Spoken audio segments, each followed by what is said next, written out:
I just wanted to show some of the things from this lumibricks set because it is just so gorgeous. Don't mind the gross band-aid on my hand. Hopefully you didn't change it right now.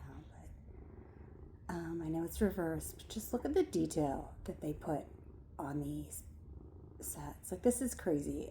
If this was a competitive brand, not naming any names, this would be a very, very hard to put on sticker. Instead, they custom print every single piece. And like, just look at that. That's beautiful. Not to mention, the set that it's going on is just, it's incredible. So I am not in any way affiliated or getting paid or sponsored.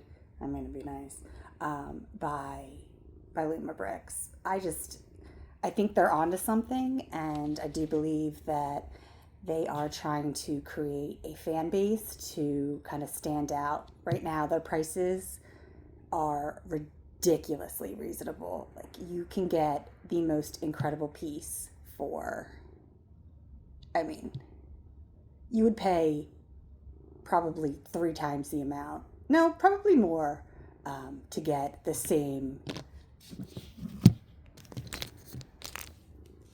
I just want to. Our living room right now is Brick City. Like, I just gave up on it. Look at that. It's just the second floor. Like, every piece is just so well thought out. The lighting, everything. And I'm just, this is now my, I lost track, number of sets. Kind of sorted having the guy out there. But I'm in awe of just what you get for the price. And I know eventually the prices are going to go up, but man, get in while you can.